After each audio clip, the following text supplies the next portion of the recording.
FORA.tv. The world is thinking.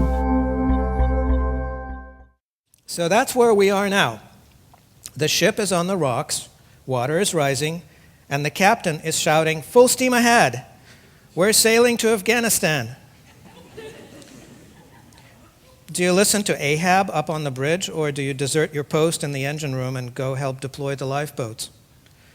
If you thought the previous episode of uncontrolled debt expansion, globalized Ponzi schemes, and economic hollowing out was silly, then I predict that you will find the next episode of feckless grasping at macroeconomic straws even sillier. Except that it won't be funny.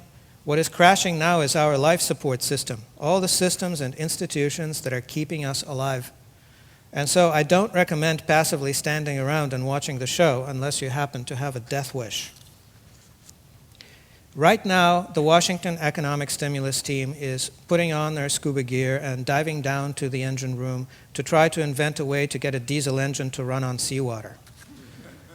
They spoke of change, but in reality, they're terrified of change and want to cling with all their might to the status quo.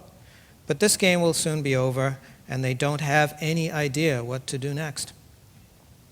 So, what is there for them to do? Forget growth, forget jobs, forget financial stability. What should their realistic new objectives be?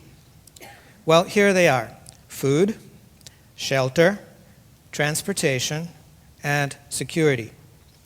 Their task is to find a way to provide all of these necessities on an emergency basis in absence of a functioning economy, with commerce at a standstill, with little or no access to imports, and to make them available to a population that is largely penniless.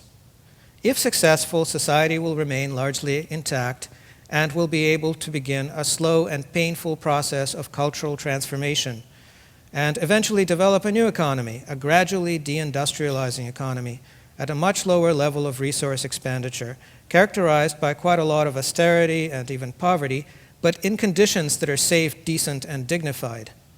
If unsuccessful, society will be gradually destroyed in a series of convulsions that will leave a defunct nation composed of many wretched little fiefdoms.